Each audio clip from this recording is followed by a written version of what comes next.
I was wiping down the kitchen counter when Sophie trudged through the back door, her backpack dragging on the floor behind her. It was only 2 in the afternoon, but she moved like she'd run a marathon. "Hey, sweet pea," I said, rinsing my hands. "How was art camp?" She dropped her backpack by the door and rubbed her eyes. "Tired, Grandma." That made 3 days in a row she'd come home exhausted. I touched her forehead, checking for fever, but her skin felt normal. "Did you run around a lot today?" "Not really." She yawned so wide I could see her molars. "Miss Rachel gave me juice, though, the good kind." My hand stilled. "Miss Rachel? From next door?" "Uh-huh. She saw me walking home and said I looked hot, so she gave me a juice box. It was really yummy, Grandma. Way better than the ones you buy." I forced my voice to stay light. "That was nice of her.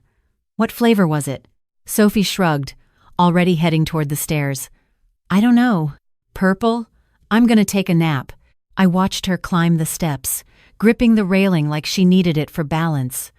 Sophie never napped anymore, not since she turned 7. My daughter Emma and her husband were both deployed overseas. They'd been gone 4 months, with another 8 to go. Sophie had been living with me in Phoenix since June, and up until this week, she'd been fine. Energetic, actually. She'd loved art camp, came home every day chattering about the projects they were working on. This wasn't normal. I found Sophie's backpack and unzipped the front pocket. Inside was a crumpled juice box, the kind you buy in bulk at Costco. The label said, "Berry Blast." I turned it over in my hands, squeezed it. Empty. Rachel Martinez had moved in next door about a year ago. Pleasant woman, kept to herself mostly. She worked from home doing graphic design or something. We'd exchanged pleasantries over the fence a few times, but we weren't friends. I barely knew her. So why was she giving my granddaughter drinks? I shook my head, trying to dismiss the uneasy feeling in my gut. Maybe I was being paranoid. Maybe Rachel was just being neighborly, and Sophie was tired from the heat. Phoenix in July could knock anyone out.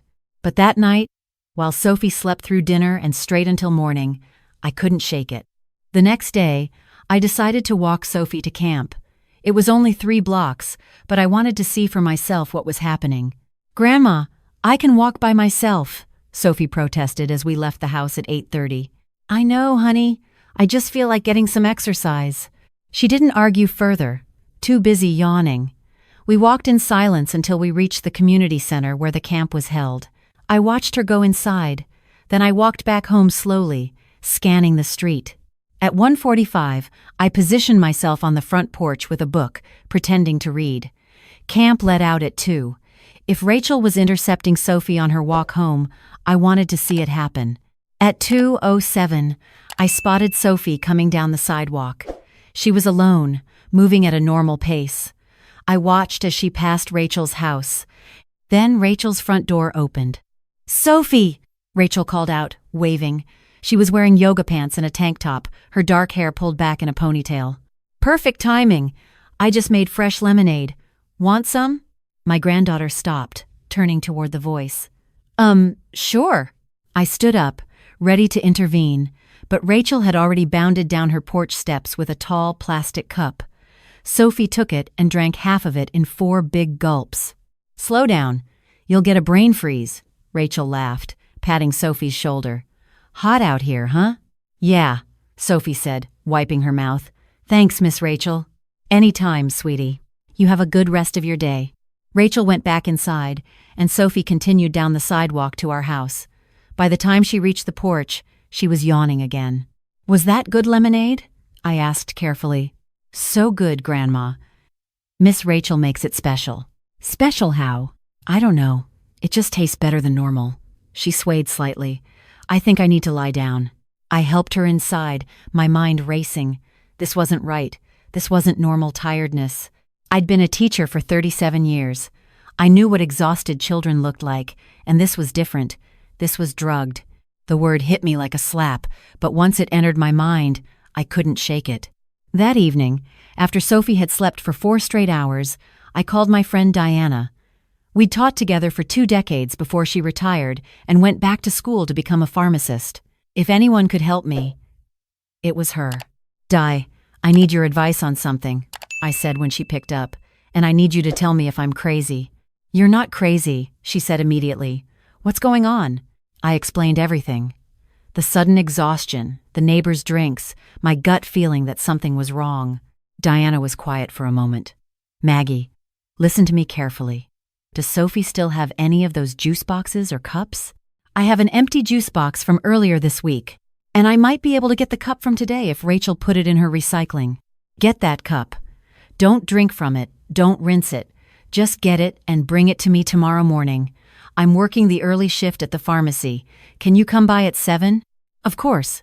"But Di, what are you thinking?" "I'm thinking you need to trust your instincts. Teachers don't just imagine these things." I didn't sleep that night. At 5:30 the next morning, while Sophie was still asleep, I crept outside in my bathrobe and slippers. Rachel's recycling bin sat at the curb, waiting for pickup. I lifted the lid as quietly as I could. The plastic cup was right on top. I grabbed it with a paper towel and hurried back inside, my heart hammering. At 6:45, I left a note for Sophie saying I'd gone to the grocery store and would be back soon. Then I drove to the pharmacy across town where Diana worked. She was waiting for me at the consultation window. "You got it?" I handed her the cup, still wrapped in paper towels. She took it to the back room. I waited, pacing in front of the vitamin aisle, my hands shaking. 15 minutes later, Diana emerged. Her face was pale. "Maggie, sit down. Just tell me." "There's diphenhydramine in that cup. A lot of it. At least 25 milligrams, probably more." I stared at her. "What's that in English?" "Benadryl, antihistamine. It's what's in sleep aids like ZYP." Diana's voice dropped. "Maggie, someone is drugging your granddaughter." The floor seemed to tilt. I grabbed the counter to steady myself. "Are you sure?" "I tested it twice. That's not lemonade." "Well, it is, but it's lemonade mixed with a heavy dose of sedatives, enough to knock out an adult for hours." She gripped my arm. "How long has this been going on?" 4 days that I know of, maybe more." "You need to call the police. Right now." "And tell them what?" "That my neighbor gave my granddaughter lemonade?" "Maggie, I need proof. Real proof. Not just a cup that I grabbed from her trash." My mind was working fast now, the initial shock giving way to cold clarity. If I go to the police with just this, Rachel will deny everything. She'll say I'm making it up, that I doctored the cup. I need to catch her in the act. Diana looked like she wanted to argue, but she knew I was right. "What are you going to do?" "I'm going to set up my phone to record tomorrow. I'll hide it in Sophie's backpack and have her walk home alone like usual. If Rachel gives her another drink, I'll have video evidence. And if she doesn't, then I'll keep watching." "But Di, I know I'm right about this. I can feel it." She squeezed my hand. "Be careful. And promise me, if you get what you need, you'll go straight to the police." "I promise." That afternoon, I told Sophie I wasn't feeling well and couldn't walk with her to camp. She barely reacted, too groggy from whatever Rachel had given her the day before. I hated sending her out alone, but I had to know the truth. I'd set up my old iPhone in the front pocket of her backpack, camera facing out through a small gap in the zipper. The battery was fully charged. The storage was clear. All I had to do was wait. At 1:50, I pressed record and zipped the backpack shut. "Have a good walk home, sweet pea. Come straight here, okay?" "Okay, Grandma." She hoisted the backpack onto her shoulders and headed out the door. I stood at the living room window, my stomach in knots. I couldn't see Rachel's house from this angle, but I'd know soon enough. At 2:12, Sophie came through the front door. Her eyes were already drooping. "Did Miss Rachel give you anything today?" I asked, keeping my voice casual. "Uh-huh." "Fruit punch this time." She dropped the backpack on the floor. "Can I watch TV?" "Sure, honey." As soon as she settled on the couch, I grabbed the backpack and took it to my bedroom. My hands were shaking so badly I could barely stop the recording. When I finally did, I sat on the edge of my bed and pressed play. The video was shaky, bouncing with each step Sophie took. But at the 2-minute mark, the movement stopped. I could hear Rachel's voice, clear as day. "Sophie, hold on a second, sweetie." The camera angle showed Rachel's driveway, then her legs as she approached. Her face came into view, smiling. "I made something special for you today," Rachel said. "Fruit punch with real strawberries. Here, try it." The cup appeared in frame. It was red, filled to the brim. Wow! Thanks, Miss Rachel. Drink it all, okay? It's good for you. Lots of vitamins. I watched my granddaughter drain the cup in several long gulps. Then Rachel's hand reached out, taking the cup back. Good girl. Now you run along home. And Sophie? Yeah? This is our little secret, okay? Don't tell your grandma I'm giving you drinks. She might think I'm trying to spoil your appetite for dinner. Sophie giggled. Okay. Secret. That's my good girl. The video continued for another 30 seconds as Sophie walked home, then ended when she came through the front door. I watched it 3 more times, my rage building with each viewing. Rachel had told my granddaughter to keep secrets. She'd knowingly, deliberately drugged a child and told her to lie about it. But why? I thought about Rachel's schedule. She worked from home, supposedly. But I'd noticed her car was gone during odd hours. Sometimes she'd leave at 10 in the morning and not come back until 3. Other times, I'd see her pulling into the garage at 2:30 in the afternoon, right before Sophie got home. And then it hit me. 2 weeks ago, the Hendersons 3 houses down had been robbed. They'd been at work, came home to find their back door jimmied open and their bedroom ransacked. They'd lost jewelry, cash, electronics. 1 week ago, the Pratts across the street had the same thing happen. Midday break-in, back door forced open. Both times, I'd been home. Both times, I'd seen nothing suspicious. No strange cars, no unfamiliar people walking the street. But if someone lived in the neighborhood, someone who knew everyone's schedules, someone who could walk between backyards without attracting attention. Rachel's backyard connected to the Hendersons through a low fence, and the Pratt's yard was accessible from the community walking path that ran behind all our houses. I felt sick. Rachel wasn't being neighborly. She was using my granddaughter as a cover. Sophie's bedroom window faced Rachel's backyard. If Sophie was awake and looking out, she might see Rachel climbing fences, carrying bags, entering houses through back doors. But if Sophie was drugged, asleep on the couch from 2:30 until 7 every day, she'd never witness anything. And if anyone did ask Sophie if she'd seen anything unusual, she'd genuinely have no idea. She was unconscious. I picked up my phone and called Diana. I need you to do something for me. Can you make an official report about the testing you did on that cup? Something I can give to the police? Already done. I emailed it to you 20 minutes ago. I figured you'd need it. Di, you're a lifesaver. What are you going to do? I'm going to stop her. I hung up and called the non-emergency police line. When the dispatcher answered, I took a deep breath. My name is Margaret Sinclair. I live at 4782 Mockingbird Lane in Phoenix. I have video evidence of my neighbor drugging my 8-year-old granddaughter, and I believe she may be connected to recent burglaries in our neighborhood. There was a pause. Ma'am, can you repeat that? I did. Slowly, clearly, with every detail. Officers are on their way. Please stay on the line. 2 patrol cars arrived within 10 minutes. I showed them the video, gave them Diana's lab report, explained my theory about the burglaries. The older officer, a woman named Detective Santos, listened carefully and took notes. You said your granddaughter came home about 30 minutes ago? Yes. She's sleeping on the couch right now. We're going to need to speak with her, and we'll need to take her to the hospital to confirm the presence of diphenhydramine in her system. Is that okay with you? Absolutely. Whatever you need. Detective Santos looked at her partner. Call for backup and get a warrant for the Martinez residence. I want to search her house and garage. You think I'm right? I asked. About the burglaries? Ma'am, I've been working this neighborhood case for 3 weeks. We've had 5 break-ins, all during midday, all through back doors. We've been looking for someone with local knowledge, someone who could move around without being noticed. She looked toward Rachel's house. Someone who works from home would fit the profile perfectly. Within an hour, the street was crawling with police. Sophie, groggy and confused, was taken to the hospital with a female officer. I rode with them, holding her hand while they drew blood and examined her. The doctor confirmed what Diana had found. Sophie had significant levels of diphenhydramine in her system, consistent with regular dosing over several days. She's going to be okay, the doctor assured me. But if this had continued much longer, there could have been serious side effects. Confusion, difficulty urinating, increased heart rate. You did the right thing bringing her in. By the time we got back to the house at 6 that evening, Rachel Martinez was being led out of her home in handcuffs. The police had found stolen property in her garage, including jewelry from 3 of the burglaries. They'd also found a detailed map of the neighborhood with houses marked and schedules noted. Detective Santos came over to where I stood with Sophie on our front porch. We found 5 empty bottles of liquid Benadryl in her kitchen, along with a pitcher of pre-made lemonade. She's been doing this systematically, Miss Sinclair. Your granddaughter wasn't the first child she targeted.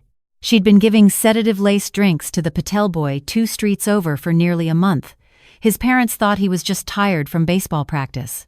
I felt my stomach drop. Is he okay? He will be. We're contacting all the families now. She paused. Miss Martinez is being charged with 5 counts of burglary, 2 counts of child endangerment, and several counts of administering harmful substances to minors. She's looking at serious prison time. Good. Detective Santos handed me her card. We'll need Sophie to give a statement when she's feeling better. But for now, just take care of her. You did an incredible job protecting your granddaughter. After the police left, I made Sophie her favorite dinner, mac and cheese with cut-up hot dogs. She picked at it, still tired but starting to seem more like herself. Grandma, she said quietly, am I in trouble? I set down my fork. What? No, sweet pea. Why would you be in trouble? Because I kept a secret from you. About the drinks. Her eyes filled with tears. Miss Rachel said it was okay, but I know you always tell me not to keep secrets from you. I pulled her into my lap, even though she was getting too big for it. You are not in trouble, not even a little bit. Miss Rachel was wrong to ask you to keep secrets, and she was very wrong to give you those drinks. None of this is your fault.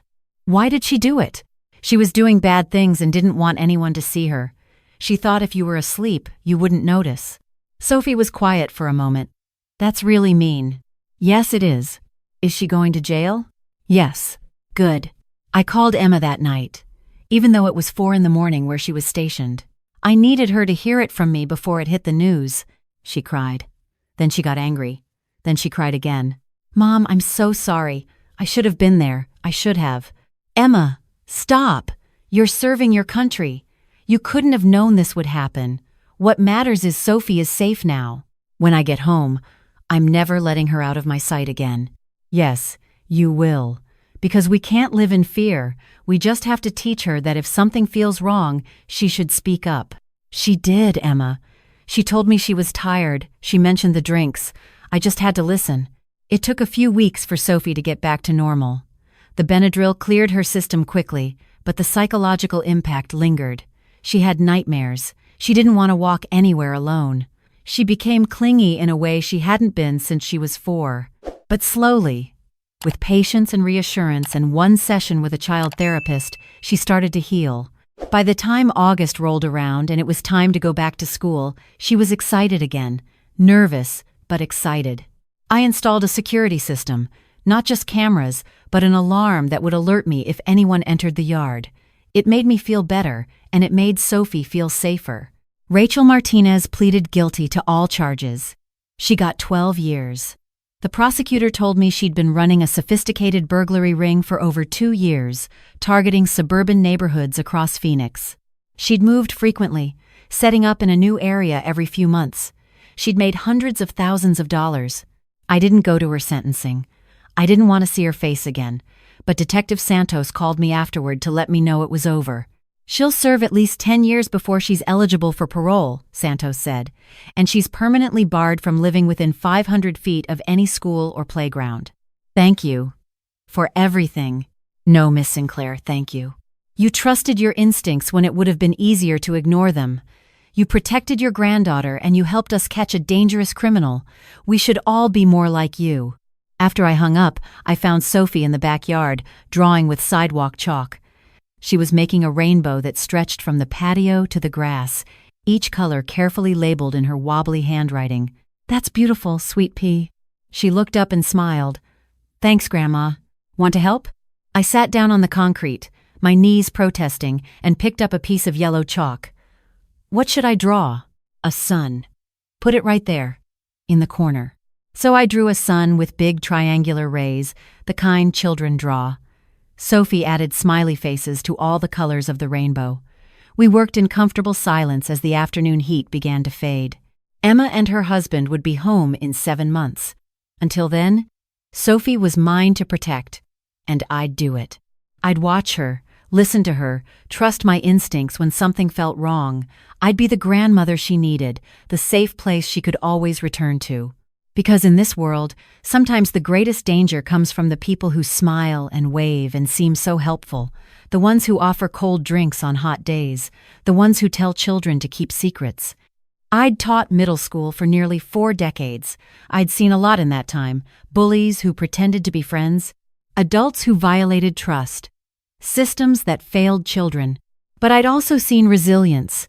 I'd seen children who survived impossible things and came out stronger. I'd seen communities rally around the vulnerable. I'd seen justice, even when it took time. Sophie would be okay. We both would. I finished my son and sat back to admire our work. The rainbow stretched across the concrete, bright and hopeful, with a smiling sun watching over it all. "Perfect," Sophie declared. "Our best one yet." "I think you're right," I said. And for the first time in weeks, I believed it.